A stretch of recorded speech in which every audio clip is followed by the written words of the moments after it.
Hello guys, कैसे हैं आप लोग। स्वागत है आपका कस्टमर सॉल्यूशन मेरे स्पेशल पेज पर। और आपने सुना ही होगा कि अभी रिसेंटली इलाहाबाद बैंक का मर्जर इंडियन बैंक के साथ कर दिया है।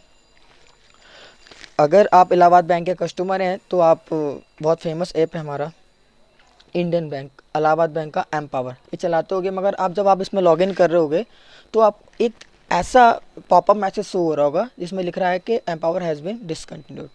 अब बैंक का मर्जर अब इंडियन बैंक के साथ हो गया है, तो इस एप्लीकेशन को बंद कर कर हमें ये इंडियन बैंक का एक एप्लीकेशन यूज़ करना पड़ेगा।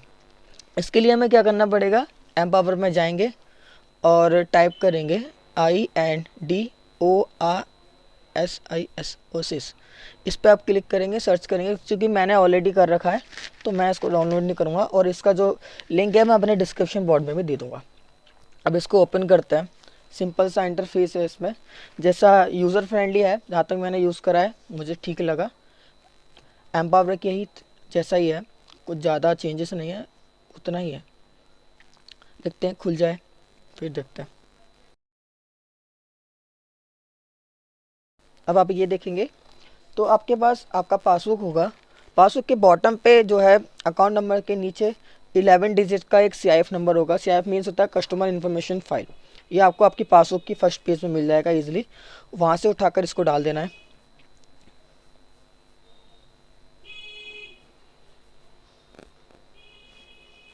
जो भी आपके अकाउंट में नंबर रजिस्टर्ड है उसको सेलेक्ट कर लेंगे। और वो आप इस बात का ध्यान रखें कि जो मोबाइल नंबर आपके अकाउंट में रजिस्टर्ड है वो इस फ़ोन के अंदर होना ज़रूरी है, अदरवाइज़ वो लिंक नहीं हो पाएगा। खुलने दीजिए थे इसको। थोड़ा टाइम टेकिंग है क्योंकि बहुत से यूज़र इसको इस टाइम डाउनलोड कर रहे हैं, हो भी नहीं पा रहा बहुत से लोगों का, ये टाइम टेकिंग है।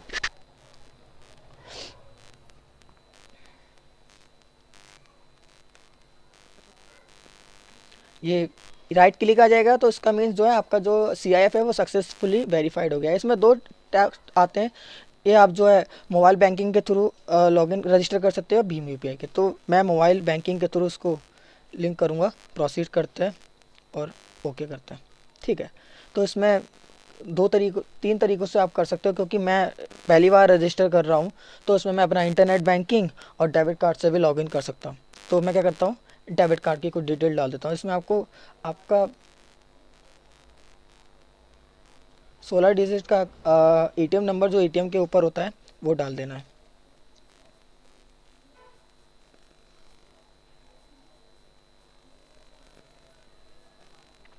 इसमें आपकी एक्सपायरी जो ATM पर होगी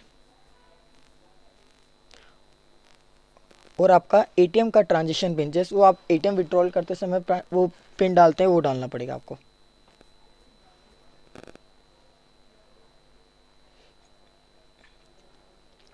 इसके बाद आपको एम पिन यानी कि लॉगिन पिन बनाना पड़ेगा, जैसे कि आप एम पावर में बनाते थे। तो कोई भी 4 डिजिट का रैंडमली नंबर चूज़ कर लीजिए। मैं सिंपली ले लेता हूँ 1 2 3 4 और प्रोसीड कर लेता हूँ। ठीक है। ओहो, सिक्योर बनाना पड़ेगा, सिक्योर नहीं है मेरा। तो मैं अपना डेट ऑफ बर्थ डाल देता हूँ। कुछ भी रैंडमली कुछ भी बना सकते हैं, बहुत सिंपल है। इसके बाद आएगा MT पिन। MT पिन का मतलब होता है ट्रांजिशन पिन, जो आप ट्रांजिशन करते में डिसाइड करोगे। तो मैं एक सिंपल सा वो भी डाल लेता हूँ।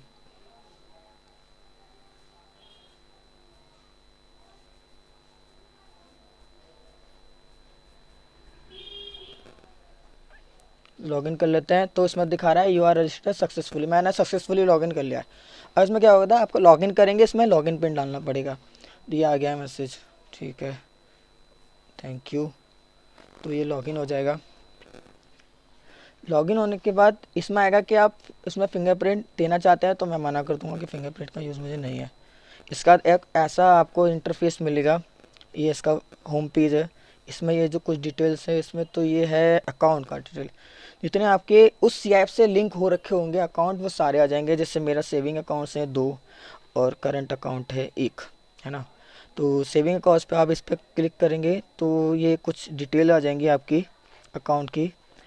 तो सब दिखाएगा। और ये आपका मिनी स्टेटमेंट, लेटेस्ट 5 ट्रांजेक्शन इसमें आ जाएंगे। मेरा कैसे ज़्यादा आ रहा है, 1 2 3 4 काफ़ी ट्रांजेक्शन आ गया। उसके बाद स्टेटमेंट, स्टेटमेंट का मतलब यह है कि आपको जिस डेट से जिस डेट में स्टेटमेंट चाहिए होगा उस डेट से आप जो है इसमें डाल सकते हो, और स्टेटमेंट आपका डाउनलोड भी कर सकते हो, आपकी ईमेल पे भी जा सकता है।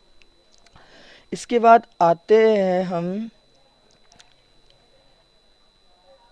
Value added services. Value added services में आपका ट्रांजेक्शन पिन आप बदल सकते हो, आप अपना यहाँ पर अपने हैंड से आप नॉमिनेशन डाल सकते हो, जो भी आपका नॉमिनी आते हो देख भी सकते हो उसको। इसके बाद आता है चेकबुक रिक्वेस्ट। चेकबुक रिक्वेस्ट में आप अपना अकाउंट नंबर सेलेक्ट करो और जितना पेजेस का आपको चेकबुक चाहिए वहाँ पे डिसाइड करो। ये जो अगर इसमें जो ऑटोमेटिकली एड्रेस आ रहा है तो ये आपका ब्रांच का एड्रेस है। अगर आप इसको अल्टरनेटिव एड्रेस पे भेजना चाहते हो तो यहाँ पर क्लिक करोगे और आप अपना एड्रेस यहाँ पर डाल के और सबमिट कर सकते हो, है ना। तो आपके होम एड्रेस पर आपका जो है पहुँच जाएगा। तो और इसके बाद जो आता है चेकबुक का हो गया। इसके बाद आती हैं कुछ लोन से रिलेटेड, यहाँ पर आ जाते हैं। ये है आपका कैलकुलेटर, जैसे आपका लोन चल रहा है और आप कैलकुलेट करना चाहते हो। डिपॉजिट कैलकुलेटर मीन्स जैसे आपका फिक्स है, आरडीज़ हैं, बहुत सी चीज़ें आप जैसे चाहते हो, आप इंटरेस्ट आप चाहते हो कि मैं एक आरडी खुलवाना चाहता हूँ और उसको 1-1 साल के लिए कितना फ़िक्स करूँ, अपना रेट डिसाइड होगा उसमें और आपको पता लग जाएगा मैच्योरिटी पे आपको कितना रुपया मिलेगा। इसके बाद आ जाते हैं रिचार्ज पर। जैसा का एम्पावरमेंट था वैसे था, बिल्कुल यूज़र फ्रेंडली है। मोबाइल रिचार्ज करना है तो सिंपली यहाँ पर अपना मोबाइल नंबर डालिए, सिंपली वो फैच कर लेगा किस कंपनी का है। और ऑपरेटर सेविंग अकाउंट से डेबिट करना है तो वो डाल दीजिए, अपना अमाउंट डाल दीजिए और इजीली रिमार्क्स में कुछ भी डाल दीजिए।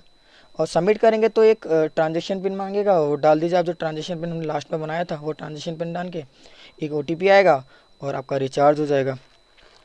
इसके बाद आता है फ़ंड ट्रांसफ़र, जो कि बहुत मेन होता है, जो आपको ब्रांच से जाने का रोकेगा। तो सेल्फ पे में ये आता है कि सेल्फ पे का मतलब आप अपने जो आपके अगर 2-3 अकाउंट चल रहे हैं तो आप सेल्फ पे कर सकते हो यहाँ से। जैसे आपका जिस फ्रॉम से आप जिस अकाउंट से जिस अकाउंट में भेजना चाहते हो आपके खुद के अकाउंट में वो ईजिली चला जाएगा। अमाउंट डालोगे, जैसे 1000 भेजना चाहता हूँ मैं, अदर डाल दिया और प्रोसीड करोगे। प्रोसीड के बाद एक ट्रांजेक्शन पिन डालोगे, उसके बाद जो है आपका अकाउंट में पहुँच जाएगा। इसके बाद आता है बेनिफिशरी। चूँकि मेरे ऑलरेडी यहाँ पर बेनिफिशरी बने हुए हैं, आप यहाँ पर आके देखोगे बेनिफिशरी मैनेजमेंट आ रहा होगा यहाँ पर, ये बेनिफिशरी। मैं यहाँ पर बेनिफिशरी देखूँगा क्योंकि मेरे एम्पावर में ऑलरेडी बेनिफिशरी थे तो मेरे इसमें भी बेनिफिशरी आ रहे हैं। सबसे अच्छी बात यह है कि हमको बेनिफिशरी दोबारा नहीं बनाने पड़ेंगे, इसमें पहले से ही बेनिफिशरी आ रहे हैं। तो हम फंड ट्रांसफ़र में जाते हैं। जैसे हमारा किसी और हमारा कस्टमर का जो है दूसरा कस्टमर है, उसका भी इलाहाबाद बैंक में अकाउंट है, तो हम सिंपली बेनिफिशरी पे में जाएंगे। BNE का मतलब होता है बेनिफिशरी पे। तो जो भी अदर बैंक के हमारे कस्टमर हैं इलाहाबाद बैंक के, तो यहाँ पर हम अपना अकाउंट सेलेक्ट कर लेंगे। जैसे मुझे मेरे फ्रेंड को भेजना है तो मैं यहाँ पर से क्लिक करूँगा, उसका भी अकाउंट जो है इंडियन बैंक में होगा। सिंपली उसको टच करना है, उसका सारा डिटेल आ जाएगा, बस अमाउंट डालना है, रिमार्क डालना है और उसके अकाउंट में ईजिली अमाउंट चला जाएगा। इसके बाद आता है ईजी पे। ईजी पे में क्या होगा कि आप जिसका अकाउंट जो है अदर बैंक में होगा तो उसमें अदर बैंक में जाना है, उसका सारा डिटेल डाल देना, जैसे अकाउंट डिटेल, अकाउंट दोबारा डाल दीजिए, IFSC कोड, अमाउंट और उसका नेम और उसका मोबाइल नंबर। और इस पर क्लिक करोगे आप ऐड बेनिफिशरी पे, तो उसका मतलब जो है वो अपना फ्यूचर के लिए वो उसका जो है आपका उसका डिटेल जो है आपकी फ्यूचर पेमेंट के लिए सेव हो जाएगा। इसी तरीके से है। इसके बाद आता है एक ई सर्विस, इसमें है लॉकर फैसिलिटी। आप इसमें लॉकर फैसिलिटी खोलेंगे तो इसमें इसका वेब पेज खुल जाएगा हमारे इलाहाबाद बैंक का, इंडियन बैंक का सॉरी। और वैसे ये तो ब्रांच से रिलेटेड है अभी। इसका TDS है, ये अभी दिखा नहीं रहा है, इन फ्यूचर जो है मार्च के बाद TDS का आता है तो उसमें भी आ जाएगा।